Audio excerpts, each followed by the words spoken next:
What's going on, guys? This is Gainz Gaming. Today we are talking about 1365 and whether or not they are drained coming into the next zone fight and eventually Kingsland.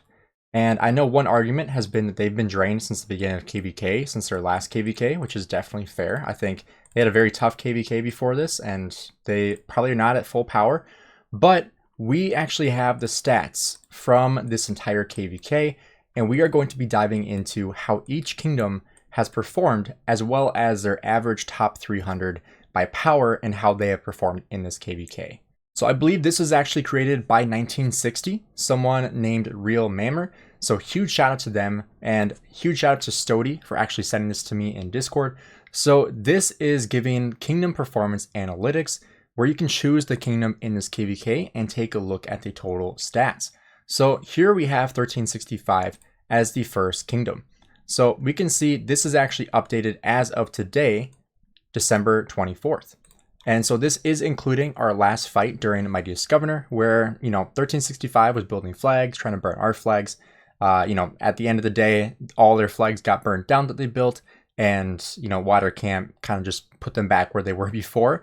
But we did have some pretty decent fighting, and we can actually see exactly how drained each kingdom is for each camp. So first looking at 1365, they have 69.5 billion kill points in their top 300, their top 600, 93 billion, and their top 997 billion. Their deads, their top 300 have 83.4 million deads. And you can see right here, tons of farm accounts being used for the top 900 by power, because, obviously, the deads that people are going to be taking are mostly going to be farm accounts in this situation, but 278 million deads in the top 900, so 83 million in the top 300 by power for their camp. Then if we look at firepower, this is how we actually figure out how much power they have left and essentially how drained they are as a kingdom. So essentially, they have 81% of their firepower remaining for their kingdom. And if we compare that to the other kingdoms real quick, so 1365 has 81.1% remaining. Let's take a look at Water Camp. So starting with 1175, they have 86.1% firepower remaining. If we look at 1188, they have 83.2% firepower remaining. And with 1079, we also have 83.2% firepower remaining. So what does that tell us? It tells us that A, 1365 has, been holding up pretty well using a lot of farm accounts. And B, with kingdom-wide info, they are more drained than each kingdom total with Water Camp. However, if you combine the percentages from Water Camp with 1175, 1188, and 1079, it actually balances out pretty nicely. It balances out to be about 84 to 85% when you take the averages of the total amount of firepower remaining. So in total, Water Camp has about 85% of our firepower remaining, and 1365 has 81.1% firepower remaining. And as you guys know, when we first came into KVK, we can take a look at the map real quick, and we can see that 1365 did not have that much less power than Water Camp. It's really the difference of about like 3 to 4 billion power. But when you consider that Mimi herself takes up 2 billion power, like that's actually not a whole big of a difference because Mimi is 2 accounts. And so that's really the equivalent of probably 10, 15 players in 1365. And so when you really look at the power differential between Water Camp and 1365, it's not that different. And that's why a lot of people were thinking, 1365 is going to steamroll Water Camp. Like that's going to be way too easy for 1365. They're going to destroy in Zone 5. They're going to destroy in Zone 7. And Water Camp isn't even going to see Kingsland unless they depend on 1846. That's a lot of what I heard coming into this KVK. And, honestly, rightfully so. People were like, oh yeah, 1365 is one of the strongest kingdoms in the game. They're going to destroy, like they can't be beaten. And it's just not true. They can be beaten. And I think the amount of players that Water Camp has is just completely overwhelmed 1365. They can't field against us. They can't win in rallies. They can't win in garrisons. They can't hold field. Like really all they've been able to do. And if you guys watched my live stream yesterday, all they really do during fighting is city pop and fight on their own territory, which, to be fair, like they want to play defense because that's what's going to give them the best traits. And that's pretty telling with the stats here, because if we look at the top players on kill points, you can see a lot of these players were the ones that were not pushing into murder balls. They're the ones that were fielding in their territory through cities, which, like I said, that's completely fair. That's what I would be doing in this situation. But the thing to talk about is whether or not they're too drained for Kingsland. And personally, I don't think so. I sure hope not, because if they're too drained for Kingsland, I mean, it's going to be a short Kingsland, right? Because obviously we're going to have a lot of players in Kingsland. I'm worried about the lag for sure. Definitely worried about the lag. But when we look at the player count in 1365, this is where it gets kind of crazy. If you look over here, we have 874 accounts over 60 million power. We have 258 over 80 million power. We have 36 over 100 million power and 11 over 150 million power. Now let's compare that to 1079. 1079 has about 1/3 that over 60. We have about 1/4 that over 80, half over 100, and barely any over 150. Take a look at 1188. 1188 has more people over 100 million, but they have far less under 60, less under 80. They have a lot more whales. And 1175, kind of the same situation as 1079, just a little bit different with the 60 and the 80 million power.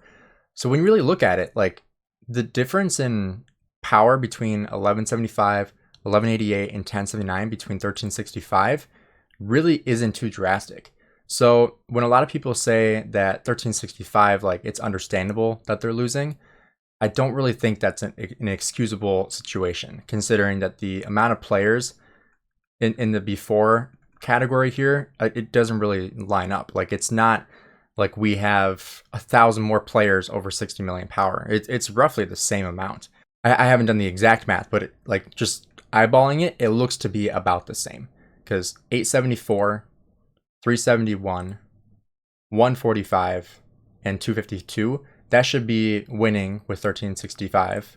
And then with the 80 million power, we have 258, we have 156, 138. So between 1175 and 1188, the 80 million power is winning.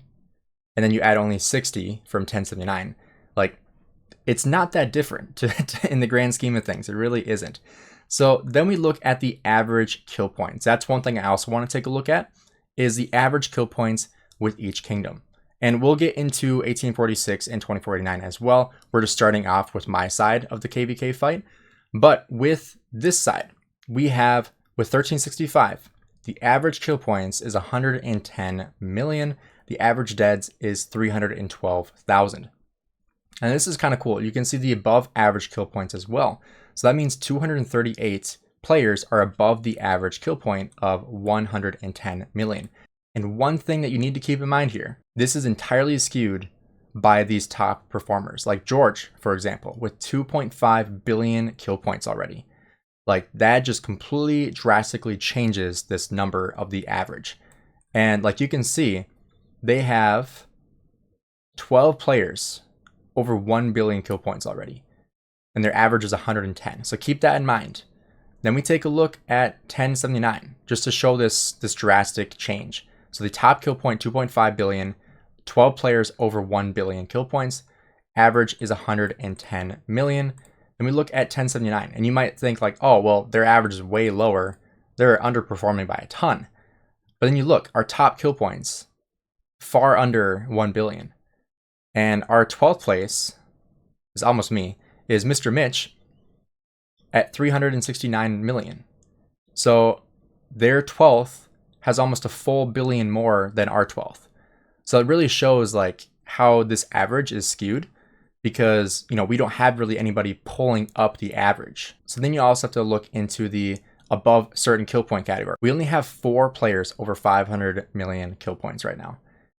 And if you look at 1365, they have 39 over 500. They have 12 over 1 billion, and they have 1 over 2 billion. And then we look at 1175. 1175 is kind of similar to 1079, except they have a couple players that are pulling them up. They have Kang with almost 2 billion and then 1.5 billion with his 2 accounts. Then his third account with just under 1 billion. We have Clubman with just under 1 billion. We have this guy over 1 billion. Wonder where there's Mimi with 461 million. I'm almost outperforming Mimi. Jeez. 444. What am I at? 450 million.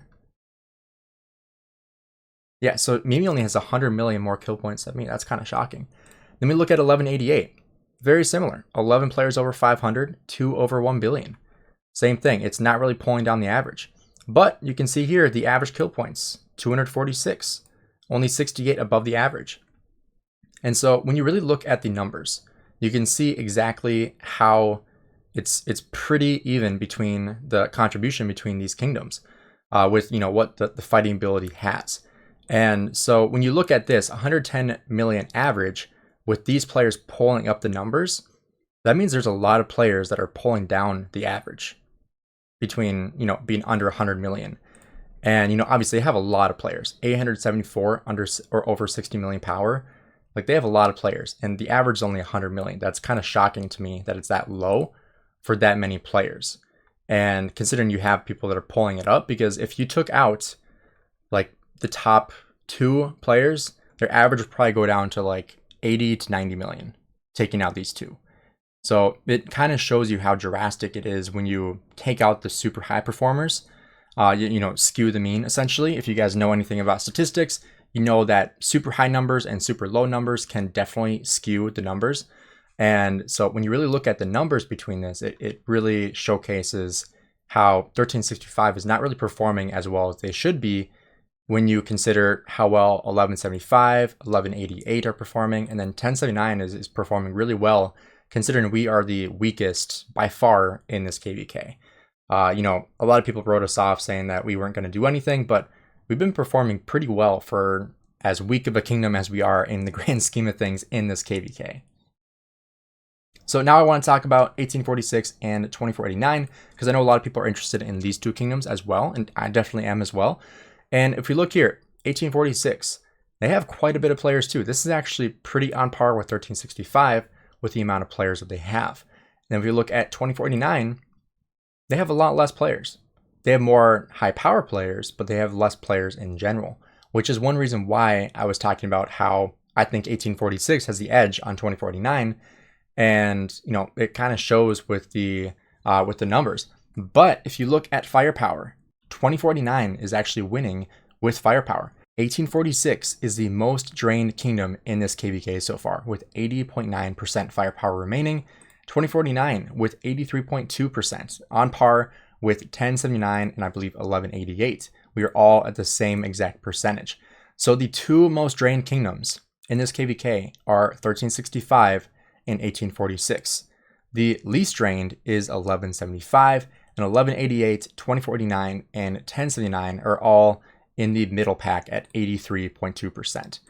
But 1846, we can see their average kill points with 173 million. Similar situation as 1365 though. They have 4 players over 2 billion kill points. They have 17 over 1 billion, and they have 57 over 500 million. If you look at 2049, you can see 98 players over 500 million, 33 over 1 billion, and 5 players over 2 billion. That is just insane how much fighting they had. If we pull up the map, you can see exactly why they've had so much fighting. Is because they have literally been at this stalemate since the zone opened. And like, I'm not sure how often there's fighting over here, but there could be fighting over here 24/7 if they wanted to be fighting 24/7. They could be fighting literally all day, every day if they wanted to be. I know they're probably saving for Kingsland.